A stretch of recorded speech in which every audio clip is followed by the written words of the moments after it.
May puno dito na parang saranate sa atin. Parehong-pareho ang bunga niya sa saranate.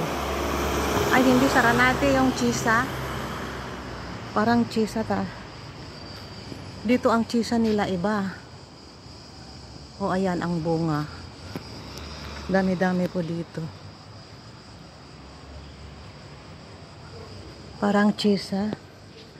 Parang chisa tree na rin. Pero ang bulaklak nito ang gaganda, malalaki. Eh, nagbubunga na, wala nang bulaklak.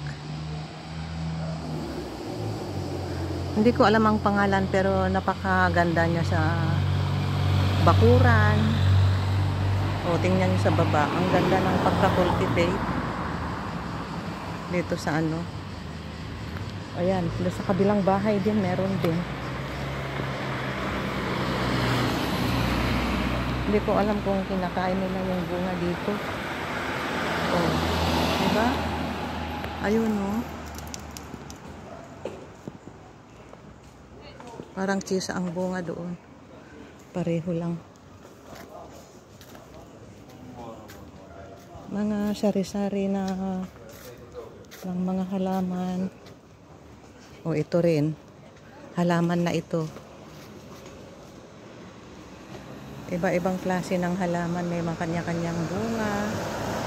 Ayun, oh. Hindi ko alam kung ano palang sa atin. Yung palang kinakain, inuulam. Pero dito parang ano lang, dekorasyon sa garden.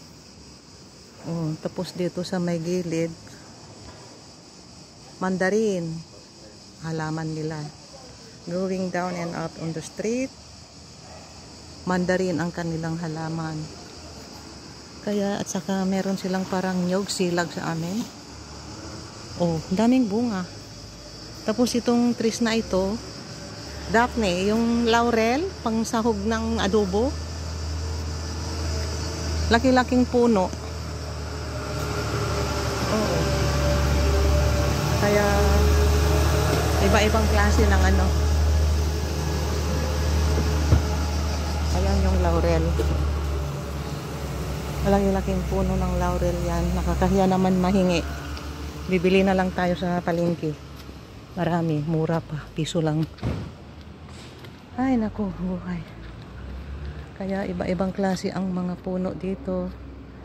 Parang sa lang ng garden nila. Kaya napahinto ako sa pagtingin-tingin. Yan. Thank you for watching.